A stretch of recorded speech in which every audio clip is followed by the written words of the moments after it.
രണ്ടാം ഏകദിന മത്സരത്തിൽ തോറ്റതോടെ 3 മത്സരങ്ങളുള്ള പരമ്പരയിൽ 1-1 ഒപ്പമെത്തിയിരിക്കുകയാണ് കേട്ടോ. ഇനി 19-ാം തീയതിയാണ് അവസാന മത്സരം നടക്കാനായിട്ട് പോകുന്നത്. ആ മത്സരത്തിൽ ജയിക്കുന്നവർക്ക് പരമ്പര സ്വന്തമാക്കാം. ഫസ്റ്റ് ബാറ്റിംഗ് ആരംഭിച്ച ഇന്ത്യക്ക് ഗില്ല് ഒരു ഭാഗത്ത് നിന്ന് നല്ലൊരു തുടക്കം കൊടുക്കുന്നതായിരുന്നു ഇന്നലെ കണ്ടിട്ടുണ്ടായിരുന്നു. പക്ഷെ മറുഭാഗത്ത് നിൽക്കുന്ന രോഹിത് ശർമ്മ ഫോം കണ്ടെത്താൻ ബുദ്ധിമുട്ടുന്ന ഒരു ഇന്നിങ്സ് കൂടിയായിരുന്നു കേട്ടോ ഇന്നലെ ഉണ്ടായിരുന്നത്. അത് മാത്രമല്ല, അദ്ദേഹത്തിന് ഒരു നല്ല ഷോട്ട് സെലക്ട് ചെയ്യാനോ അല്ലെങ്കിൽ ആ ഒരു ഷോട്ട് കണക്ട് ചെയ്യാനോ പറ്റാത്തൊരു ബുദ്ധിമുട്ടുന്നൊരു ഘട്ടം കൂടി ഉണ്ടായിരുന്നു.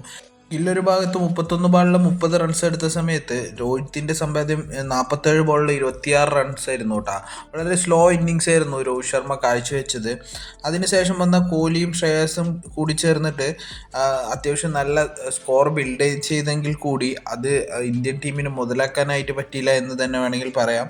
കോഹ്ലി 65ഉം ശ്രേയസ് 66 റൺസും എടുത്തു കേട്ടോ. ഈ ഒരു രണ്ട് പേരുടെ സ്കോർ മാത്രമായിരുന്നു കേട്ടോ ഇന്ത്യൻ ടീമിന് കാര്യമായിട്ട് എടുത്തു പറയാനായിട്ടുണ്ടായിരുന്നത്.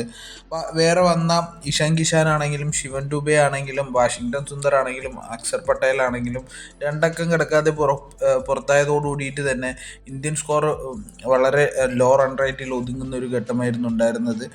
ഫസ്റ്റ് ഇന്നിങ്സ് 233 റൺസ് എടുക്കാനേ ഇന്ത്യൻ ടീമിനെ കൊണ്ട് സാധിച്ചുള്ളൂ കേട്ടോ. 234 എന്ന വിജയലക്ഷ്യമായി ഇറങ്ങിയ ഇംഗ്ലണ്ടിന് സ്കോർ 8-ലെത്തുമ്പോഴേക്കും ഓപ്പണർമാർ 2 പേരെയും നഷ്ടമായി. അതൊരു നല്ല തുടക്കം തന്നെയായിരുന്നു കേട്ടോ ഇന്ത്യൻ ടീമിനെ സംബന്ധിച്ചിടത്തോളം. എന്നാൽ ഒരു ഭാഗത്ത് നിന്ന് റൂട്ട് മറുഭാഗത്ത് വരുന്നവരെ കൂട്ടുപിടിച്ച് മെല്ലെ സ്കോർ ഉയർത്താനായിട്ട് ശ്രമിക്കുകയും അത് അത്യാവശ്യം നല്ല രീതിയിൽ തന്നെ അവർക്ക് വിജയിക്കാൻ ഗുണം ചെയ്തു എന്ന് വേണമെങ്കിൽ തന്നെ പറയാം. മറുഭാഗത്ത് വരുന്നവരൊന്നും വലിയൊരു സ്കോർ ബിൽഡ് ചെയ്തില്ലെങ്കിൽ കൂടി റൂട്ടിന് അത്യാവശ്യം നല്ല രീതിയിൽ തന്നെ ഒരു 20-ൽ കൂടുതൽ പാർട്ട്ണർഷിപ്പ് ബിൽഡ് ചെയ്യാനുള്ളൊരു സപ്പോർട്ട് കൊടുത്തുകൊണ്ട് തന്നെ ഇരുന്നു. അത് ഘട്ടം ഘട്ടമായിട്ട് തന്നെ ഇംഗ്ലണ്ടിൻ്റെ സ്കോർ 5 റൺ റേറ്റ് എന്ന നിലയിൽ തന്നെ മേലോട്ട് പോകാനുള്ളൊരു സാഹചര്യം ഒരുക്കി വയ്ക്കുകയും ചെയ്തു കേട്ടോ. അതോടുകൂടിയിട്ട് തന്നെ ഇംഗ്ലണ്ടിൻ്റെ വിജയം കുറച്ചുകൂടി ഈസിയാക്കി എന്ന് തന്നെ വേണമെങ്കിൽ പറയാം. ഇംഗ്ലണ്ടിൻ്റെ സ്കോർ ബോർഡിൽ എടുത്ത് പറയാനുള്ളൊരു സ്കോർ ജോ റൂട്ടിൻ്റെ മാത്രമാണ് കേട്ടോ. 99 റൺസായിരുന്നു അദ്ദേഹം അടിച്ചു കൂട്ടിയത്.